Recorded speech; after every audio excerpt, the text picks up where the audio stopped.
अस्सलाम वालेकुम प्यारे बच्चों। तो बच्चों, साइंस के पिछले लेक्चर में हमने एटम के बारे में पढ़ा था कि एटम क्या है। तो हमें पता चला कि एटम सबसे छोटी चीज़ है, यानी कि किसी भी चीज़ का सबसे छोटा जर्रा पार्टिकल एटम कहलाता है। उसके बाद बच्चों हमने एलिमेंट देखा, यानी कि एक जैसे एटम से मिलकर जो चीज़ बनती है वो एलिमेंट कहलाती है। फिर हमने मॉलिक्यूल्स देखा कि एक जैसे एटम से या फिर एक जैसे एलिमेंट आपस में मिलकर जो चीज़ बनाते हैं उसे मॉलिक्यूल कहते हैं। उसके बाद बच्चों हमने कंपाउंड देखा, यानी कि अलग अलग एटम से मिलकर जो चीज़ जो शय बनती है उसे कंपाउंड कहते हैं।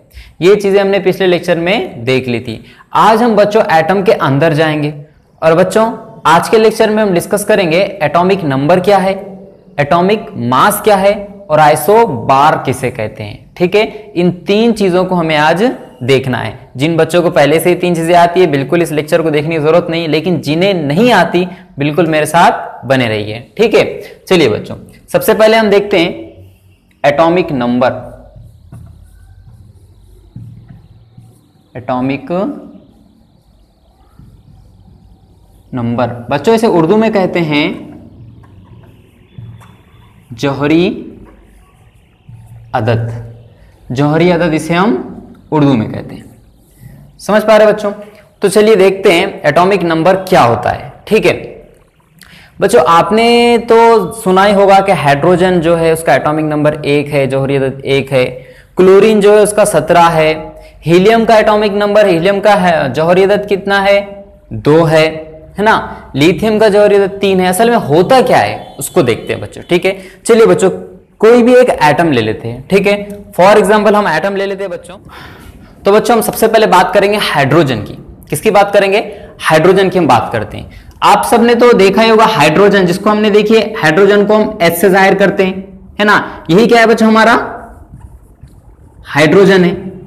अब हम क्या करते हैं बच्चों? हाइड्रोजन का एक एटम लेते हैं। अब हाइड्रोजन गैस कैसी भी होगी हमें उससे कोई फर्क नहीं पड़ता, सिर्फ हम उसका एक छोटा सा जर्रा लेते हैं हाइड्रोजन का एक छोटा सा पार्टिकल लेते हैं, यानी कि छोटा सा एक एटम लेते हैं। और उसको जब बड़ा करके देखेंगे, यानी कि उस हाइड्रोजन के एटम के अंदर जब हम झांक कर देखेंगे, हाइड्रोजन के एटम के अंदर जब हम झांक कर देखेंगे तो हमें उसके अंदर 3 चीजें नजर आएंगी, इलेक्ट्रॉन, प्रोटॉन और न्यूट्रॉन। देखिए सेंटर में बच्चों हमें नजर आएंगे प्रोटॉन, जिसपे पॉजिटिव चार्ज होगा, यानी कि पॉजिटिव होगा, मुस्बत बार होगा।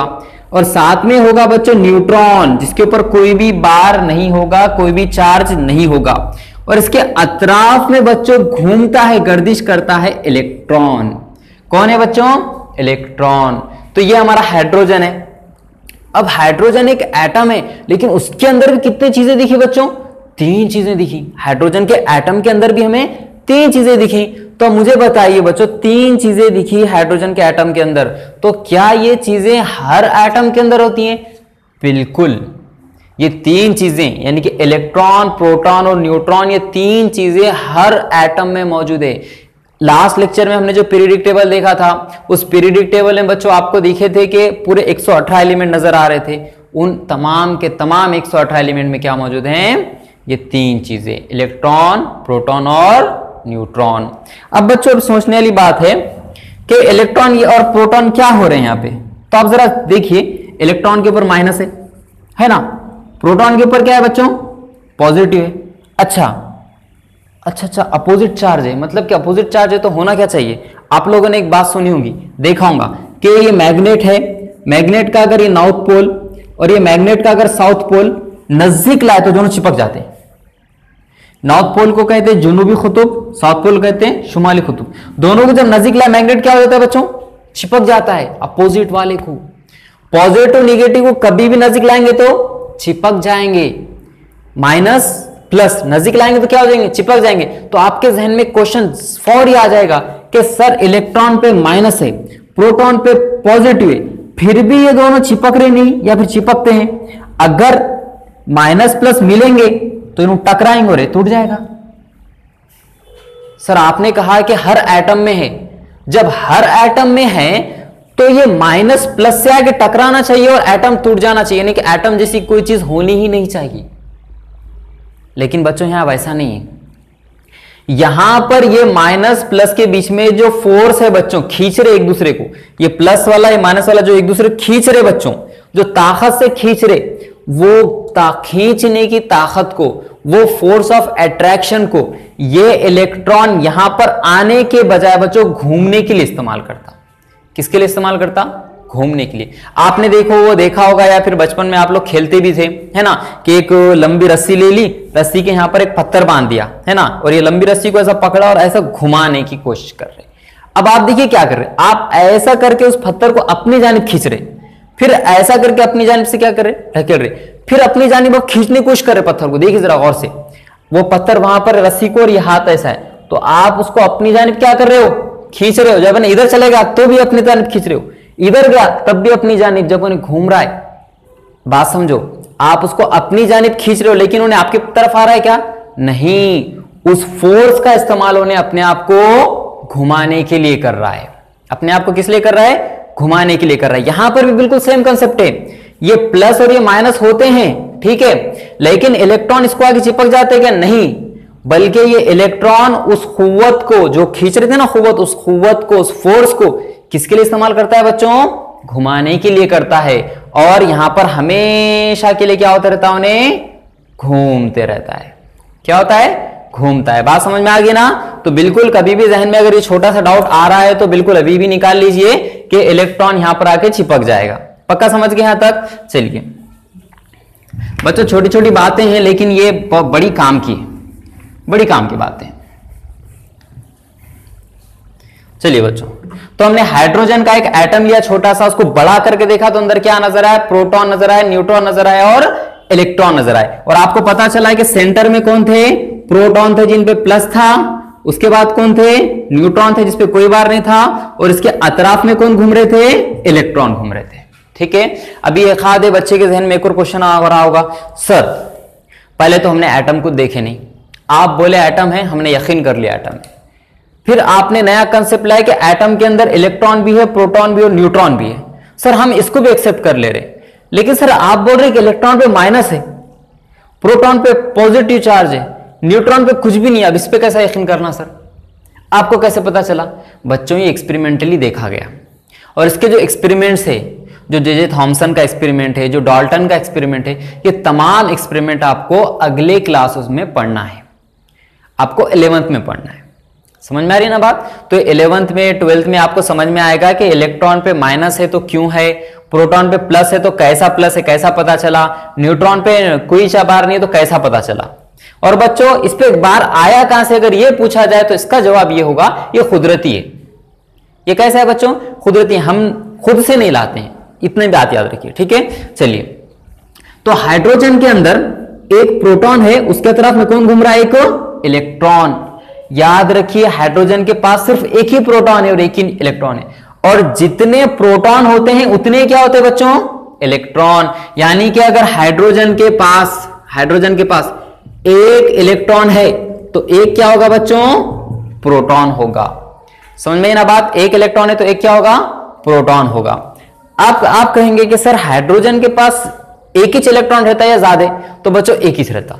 कैसा पता चला? एक्सपेरिमेंट से पता चला बच्चों, और हमेशा एक ही रहेगा। समझ आ रही ना बात? इसके पास प्रोटॉन भी कितना रहेगा? एक ही रहेगा। अब हाइड्रोजन के बाद दूसरा देखते हैं बच्चों, हीलियम की बात करते हैं। आपको समझ में आएगा, थोड़े थोड़े से समझेगा, बिल्कुल एकदम समझने की कोशिश मत कीजिए।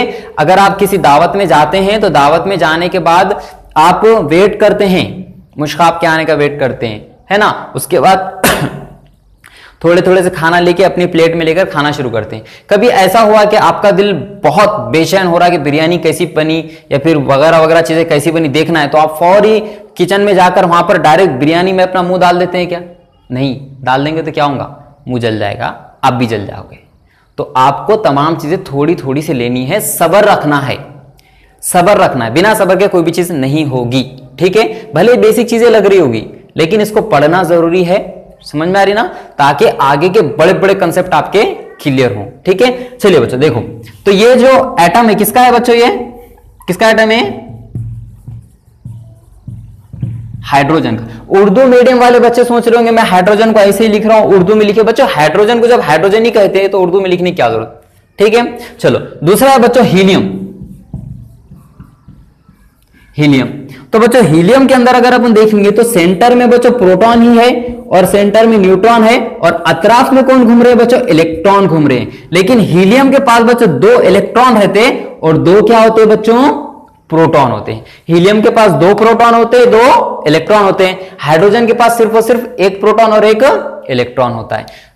समझ में आ रही ना बात। और इनके अंदर कितने प्रोटॉन है कितने इलेक्ट्रॉन है ये एक्सपेरिमेंटली हमें पता चला और बच्चों ये कुदरती तौर पर है, हम तय नहीं करते इसके अंदर चलो 2 इलेक्ट्रॉन दे देते, नहीं, ये कुदरती तौर पर है। समझ आई ना बात। अब बच्चों एटॉमिक नंबर क्या है, हमारी हेडिंग एटॉमिक नंबर, जौहरी अदद। तो जौहरी अदद उसी को कहते हैं बच्चों जितने प्रोटॉन है।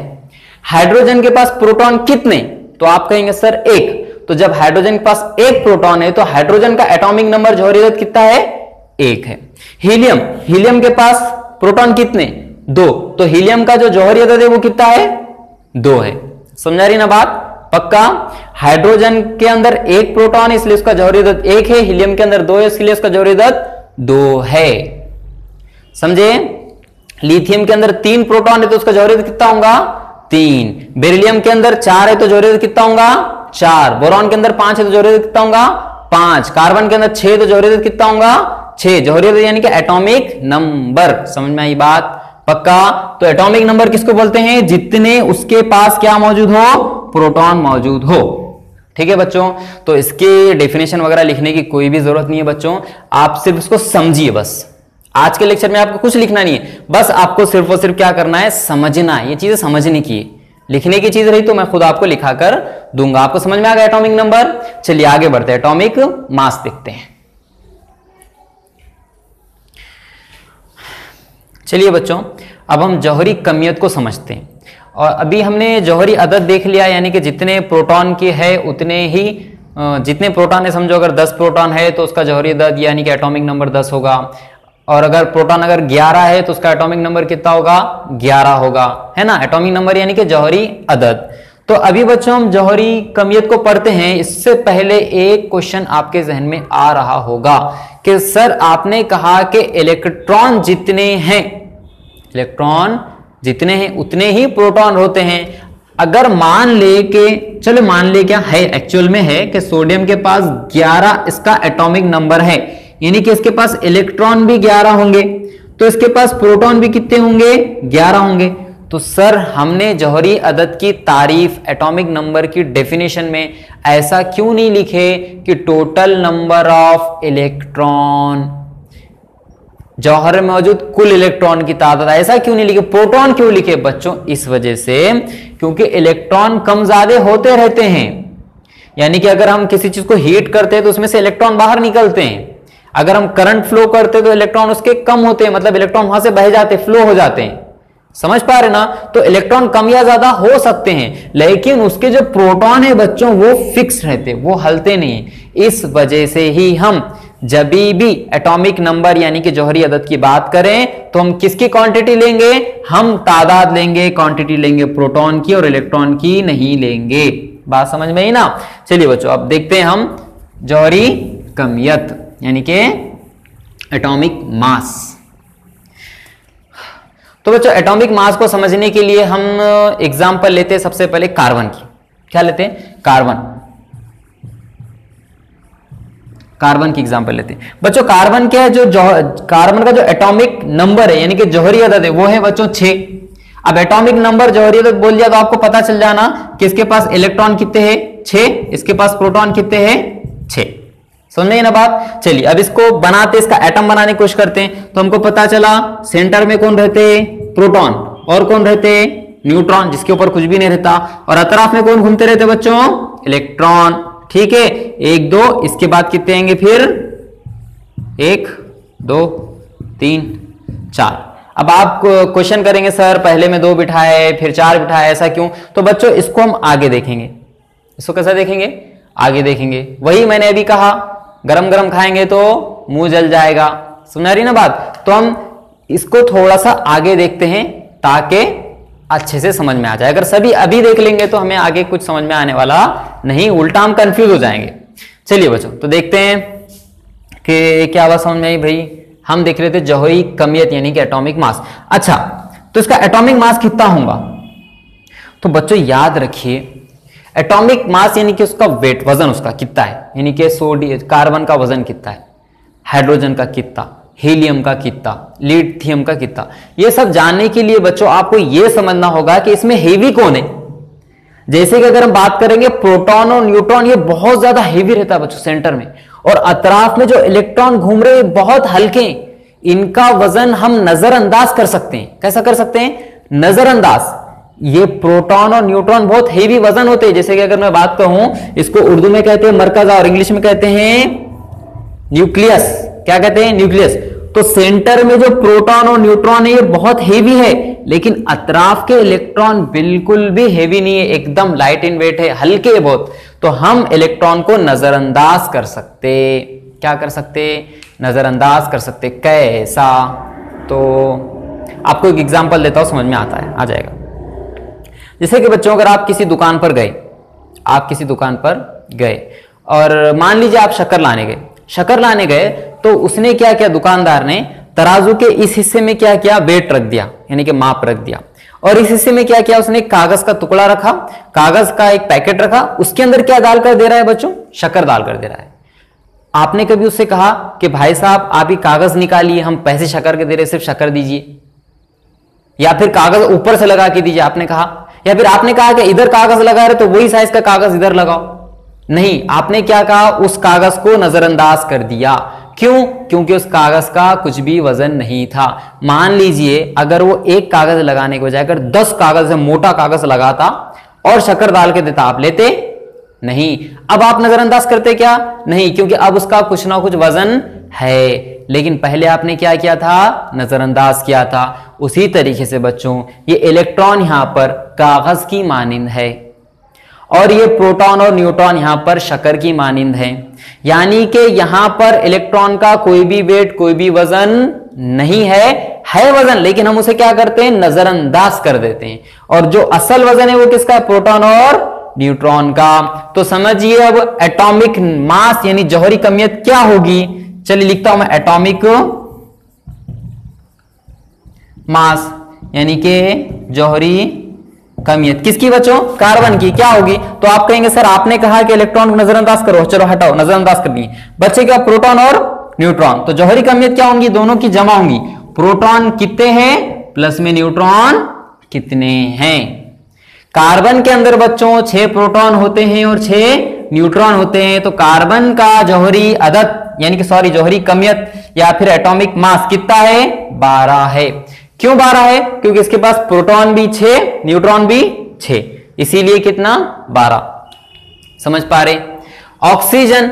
अब ऑक्सीजन की बात करते हैं, इसको मिटाता हूं मैं। तो बच्चा ऑक्सीजन की बात करते हैं।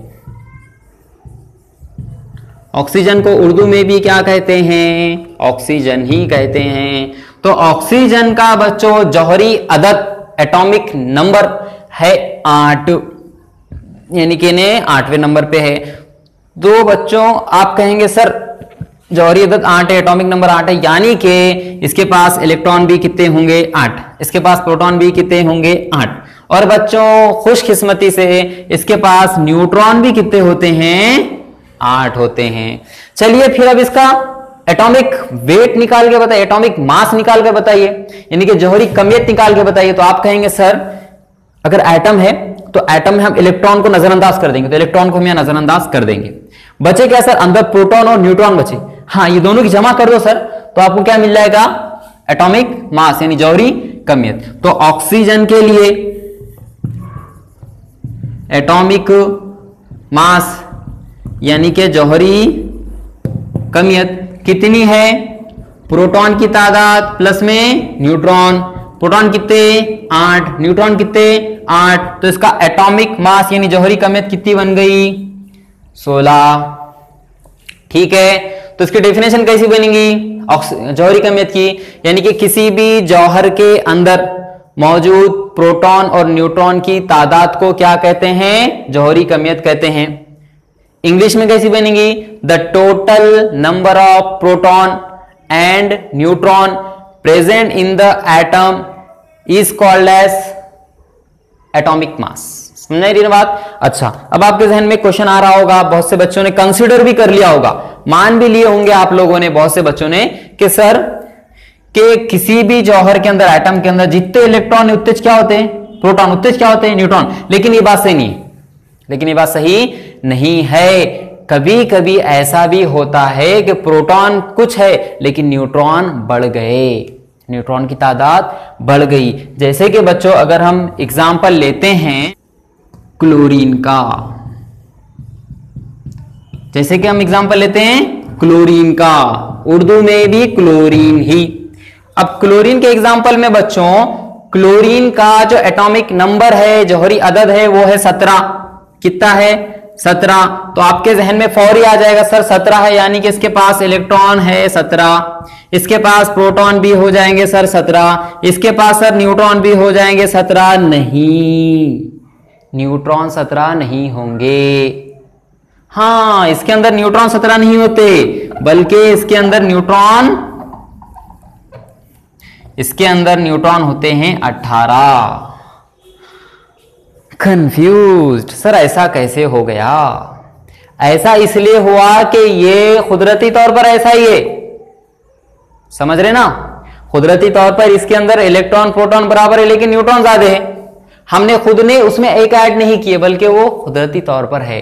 तो अब इसका एटॉमिक मास, जौहरी कमियत क्या हो जाएगी इसकी? जौहरी कमियत को मतलब क्या है भाई? जौहरी कमियत यानी एटॉमिक मास, एटॉमिक मास कितना हो जाएगा इसका? 17 और 18, यानी कि प्रोटॉन प्लस में न्यूट्रॉन, है ना बच्चों? प्रोटॉन कितने हैं? 17, न्यूट्रॉन कितने हैं? 18। तो कितना हो जाएगा टोटल? 35। समझ में आई बात? यानी कि कोई जरूरी नहीं, कोई हार्ड एंड फास्ट रूल नहीं है कि प्रोटॉन जितने उतने क्या हो, न्यूट्रॉन हो। न्यूट्रॉन ज्यादा भी हो सकते हैं। क्या आपको एटॉमिक मास के बारे में समझ में आगा? जौहरी कमियत, इसकी डेफिनेशन आप लिख लीजिए। अभी थोड़ी देर पहले मैंने कहा था, वीडियो को पॉज कीजिए और उसकी डेफिनेशन को लिख लीजिए जो मैंने कही। समझ में आ रही ना बात? अब हम लास्ट टॉपिक देखते हैं बच्चों। एक्चुअली में टाइम बहुत ज्यादा हो गया है, तो लास्ट टॉपिक देखने का तो मेरे पास अभी वक्त नहीं है। इस पे ही हम लेक्चर को क्या करते हैं, स्टॉप करते हैं। अब इतना एक चीज याद रखिए कि जो अगले लेक्चर्स आएंगे, अगले लेक्चर्स बच्चों उर्दू मीडियम के लिए अलग होंगे और इंग्लिश मीडियम के बच्चों के लिए अलग होंगे। यानी कि अगले लेक्चर्स में हम डायरेक्टली स्टार्ट कर देंगे हमारा चैप्टर। ये बेसिक चीजें आपको समझ में आ गई। एटॉमिक नंबर क्या है, एटॉमिक मास क्या है, आइसोटोप्स, आइसोबार हम चैप्टर के साथ ही साथ ले लेंगे। तो अगले लेक्चर में हम बच्चों डायरेक्टली चैप्टर स्टार्ट कर रहे हैं, हमारा साइंस फर्स्ट का सेकंड चैप्टर। तो बिल्कुल अच्छे से वीडियोस देखिए और नोट्स बनाइए और रोजाना स्टडी कीजिए। लॉकडाउन है, कोविड-19 बीमारी फैली हुई है, इस वजह से हम नहीं पढ़ेंगे ऐसा जहन मत बनाइए। आपको पढ़ना है, रेगुलर पढ़ना है। कुछ बच्चे तो ऐसे भी होंगे अभी जिन्होंने आधा सिलेबस कंप्लीट कर दिया है, तो बिल्कुल आप भी पढ़ना स्टार्ट कर दीजिए। मिलते हैं अगले लेक्चर में। अस्सलामु अलैकुम।